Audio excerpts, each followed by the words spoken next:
Guys, this is Heidi with Kiddos Corral, and today I want to show you guys how I assemble and put together what I call my spring cake. This is an excellent cake for when it gets warm outside, when it's spring or summer, because it's a dessert that is cool, but yet it's very, very light and not heavy. I think we tend to turn to more heavier desserts in the wintertime, and this is more of a lighter approach. You can also use sugar-free products as well as fat-free products to make this. I know that you can purchase it, but it's very, very simple, and I've got quite a few people and responses on me sharing this, so I thought I better get with it today. And today is Easter. I make this every single Easter. I got this recipe actually from a public television show in my home state when I went home to visit my parents, and I actually made it the week that I got the recipe, but it's been like, I don't know, probably 5 or 6 years ago since I've gotten this recipe, but I absolutely love it. So basically what you start with is a box of yellow cake mix, and you bake it according to the directions. This is a 9 by 13 cake pan.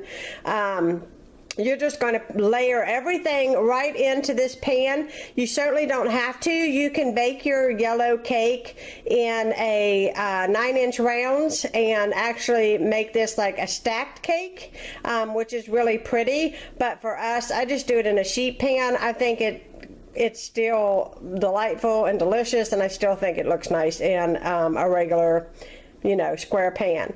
So what I did was I took a fork and I poked holes all through my cake. Now this is relatively cool. It might be just a little tad warm, but you want to make sure that your cake you know, cools down and it's not really, really hot, because you don't want to put anything on a cake because it'll just like melt off and slide, and you don't want that.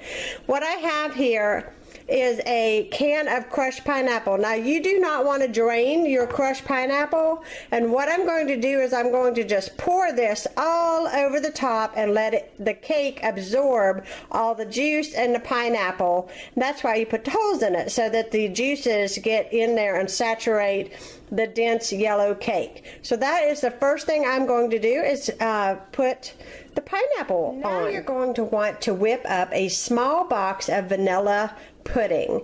Now my vanilla pudding calls for 2 cups of milk. You can use any kind of milk that you want, but I preferably like the organic whole milk. I find that it makes the pudding very rich, and I think it gives it a better taste. So the next thing I want to do, as you can see here, I have my pineapple on my cake. Let me back a little bit. And then I'm just going to put a layer of this. I'm going to use the entire contents of the vanilla pudding, and I'm going to layer it on top of the pineapple. Okay, that was easy. I just put the pudding on top of the pineapple. Now I'm going to layer on a small tub of whipped topping, and I'm going to cover it so that it looks nice and pretty on the top, and then I'll show you what we garnish this cake with that I think that really adds a lot of flavor to it. Okay, it is just covered with the Cool Whip, and now for the garnish. It's very, very simple. I've got a skillet here, and I'm going to put this on like medium heat, medium to low, and I'm going to add a cup of coconut. And what I'm going to do is I'm going to push that coconut around in the pan over here on medium heat until my coconut gets good and brown.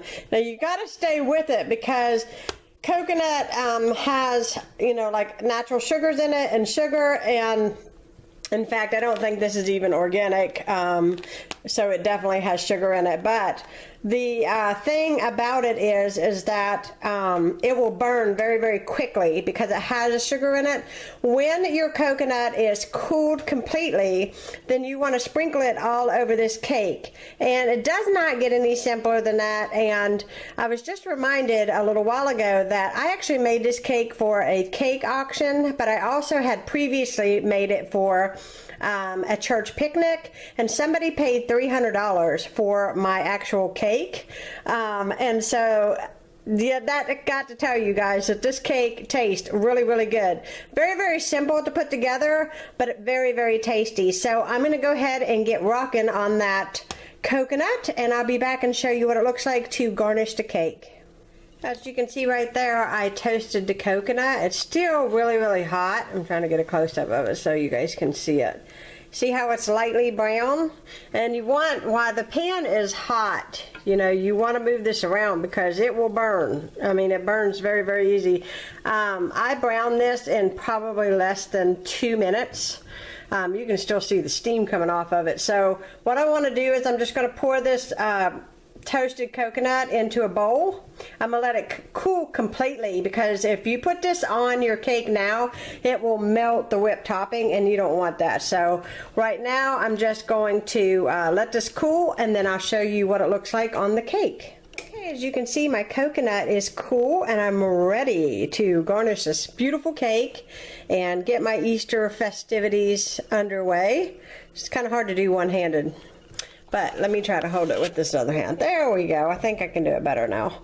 So basically, you just want to garnish your cake good with this here toasted coconut all over the top.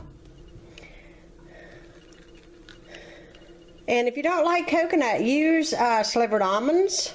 You can put strawberries. There's several different ways you can garnish this cake, but my family and I are huge coconut lovers, so we love coconut. I love coconut ice cream. I just love coconut. So you want to garnish the top of the cake. And I'm doing good at dropping this all over the place because I'm doing this one-handedly. And it's fun because this is a right-hand held video camera, guys. And I don't have my tripod in here because my table is already set for our Easter dinner. So I took that out. So there we go. That's all there is to it. Oops, didn't mean to slam that, guys. Alright, so that is what the cake looks like whenever it is garnished. You want to pop this into the refrigerator. This can be made the night before. I did not feel like making it last night, so that's why it didn't get made the night before. But let it sit in your refrigerator for a good couple hours so that cake can absorb all of the flavors and everything from the pineapple and the pudding and the Cool Whip and the coconut. I feel that it makes it so much better. Now, when I put this cake in an auction, for every square, you know, that you would cut somebody on the top of the cake, I put a maraschino cherry, made it very, very pretty on the top.